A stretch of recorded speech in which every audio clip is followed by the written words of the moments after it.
Guys, in this video we will discuss about compressibility of the soil.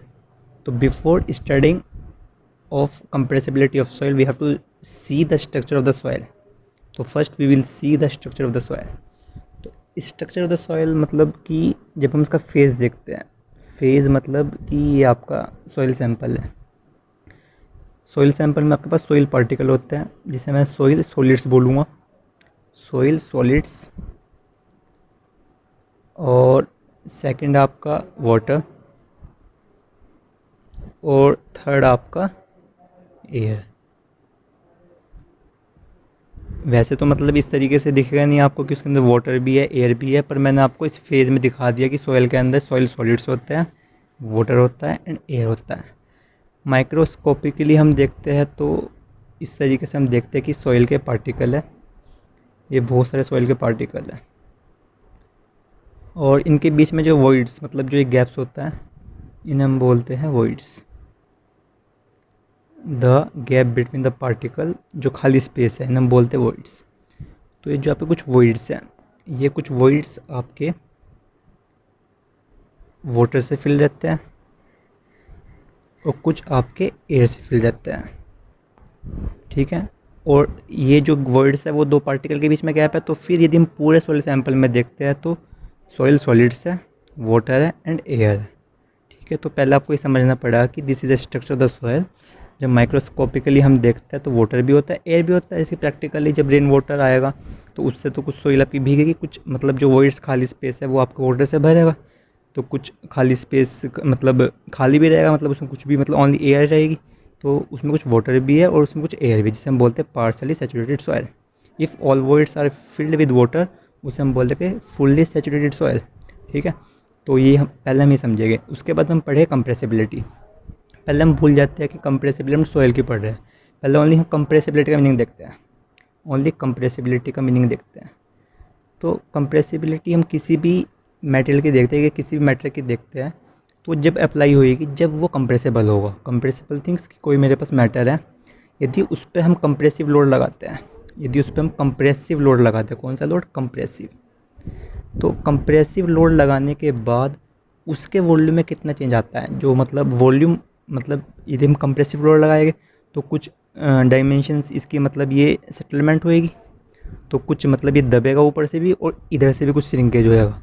तो फिर all the मतलब 3 reduction मैंने अभी 2D में दिखाया है, पर जो प्रैक्टिकली जो आपका होता है वो 3D में होता है. तो फिर जो आपका पार्टिकल है, जो पूरा सैंपल है, उसमें चेंज आएगा ड्यू टू कंप्रेसिव लोड. ठीक है, तो the change in volume of matter when we apply compressive load on this matter, तो वो प्रोसेस जो है सारा उसे बोलते हैं कंप्रेसिबिलिटी. वही चीज़ हमें सॉइल में देखनी है.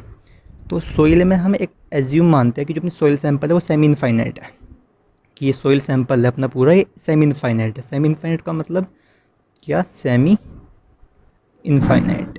इनफाइनाइट इसका मतलब ये है कि यदि हम 2D में देखते हैं अपनी सॉइल को, इस तरीके से आपका सॉइल पड़ा हुआ है, ये ग्राउंड लेवल है आपका, ये आपका सॉइल पड़ा हुआ है.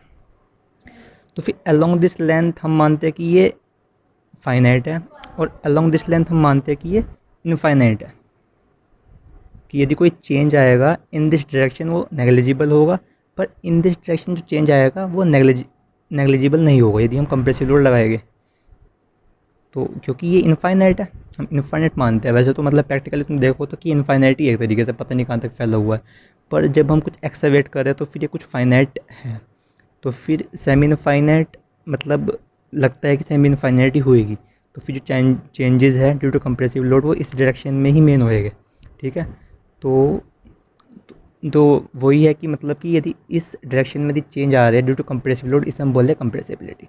तो सॉइल की यदि हम बात करते हैं तो 2 टाइप से हम पढ़ते हैं सॉइल के अंदर कंप्रेसिबिलिटी. एक हम पढ़ते हैं कॉम्पैक्शन और सेकंड हम पढ़ते हैं कंसोलिडेशन. कंसोलिडेशन. तो पहले हम इन 2 टर्म्स का मीनिंग देखते हैं कि what is the meaning of 2 terms, एक कॉम्पैक्शन और सेकंड कंसोलिडेशन. तो जैसे कि मैंने बताया आपको कि सॉइल के स्ट्रक्चर में जो पार्टिकल्स हैं उनके बीच में जो वॉइड्स हैं उनमें कुछ एयर फिल रहती है और कुछ वाटर फिल रहता है. यदि मेरे पास ये पार्टिकल है 2 सॉइल के, बहुत सारे पार्टिकल हैं, इनके बीच में कुछ एयर है और कुछ वाटर है. तो फिर the process of removing the air from the voids, उसे हम बोलते हैं compaction. The process of removing the water from the voids उसे बोलते हैं हम कंसोलिडेशन। जैसे कि मैंने बताया कि कुछ वॉइड्स के अंदर आपका एयर भी फिल है, कुछ वाटर भी फिल है, तो एयर को निकालने वाला प्रोसेस इसे हम बोलते हैं कॉम्पैक्शन, और वाटर को निकालने वाला प्रोसेस बिटवीन द वॉइड्स इसे हम बोलते हैं कंसोलिडेशन। और ये कंप्रेसिबिलिटी कैसी हुई, क्योंकि जब हम कॉम्पैक्शन करेंगे तो उस सोइल सैंपल में हम कंप्रेसिव लोड लगाएंगे, तो कंप्रेसिव लोड लगाएंगे जैसे ही, तो पार्टिकल के बीच में जो एयर है वो बाहर निकलेगी। जब पार्टिकल के बीच में जो एयर है वो बाहर निकलेगी तो पार्टिकल पास पास आएंगे, तो पार्टिकल पास पास आएंगे, कुछ सेटलमेंट अकर होएगी, तो मतलब चेंजेस आएंगे। तो चेंजेस जो मतलब इफेक्टिव होएगी वो इन डायरेक्शन में होएगी, मतलब वर्टिकल डायरेक्शन में इफेक्टिव होएगी, जिसे हम बोलते हैं सेटलमेंट, जिसे हम बोलते हैं सेटलमेंट। तो इन डायरेक्शन में इफेक्टिव होएगा, तो मतलब ड्यू टू कंप्रेसिव लोड जो आपका चेंजेस है वो आए हैं, मतलब वॉल्यूम में चेंज आया है। यदि हम वॉल्यूम की टर्म में बात करें तो वॉल्यूम में चेंज आया है, तो वही है कि मेरे पास due to compressive load the change in volume और कंप्रेसिबिलिटी है। ऐसे ही वाटर बाहर निकाले जब पार्टिकल पास पास आएगा, जब भी चेंज आएगा तो वो भी कंप्रेसिबिलिटी का पार्ट है। ठीक है, तो ये प्रोसेस है आपका, मतलब इन टर्म का मीनिंग यही है कि पहले हमें समझना पड़ा कि वॉइड्स के अंदर कुछ आपका एयर फिल है और कुछ आपका वाटर फिल है, और उस एयर को बाहर निकालना और उस वाटर को बाहर निकालना वो अलग टर्म दे दी। ठीक है, तो next video we will see about difference between compaction and consolidation. अभी तो इस वीडियो में ओनली हमने देखा कि मीनिंग क्या होता है इसका, कंप्रेसिबिलिटी का और कॉम्पैक्शन का और कंसोलिडेशन का। उसके बाद हम पूरा डिटेल में पढ़ेंगे कि कॉम्पैक्शन की थ्योरी क्या है और कंसोलिडेशन की थ्योरी क्या है, कुछ न्यूमेरिकल भी करेंगे, कुछ जो मतलब मैथमेटिक्स इसके पीछे बिहाइंड जो मैथमेटिक्स है वो हम पढ़ेंगे अगली वीडियो में। तो only this video includes the basic concept of consolidation and compaction. Thank you.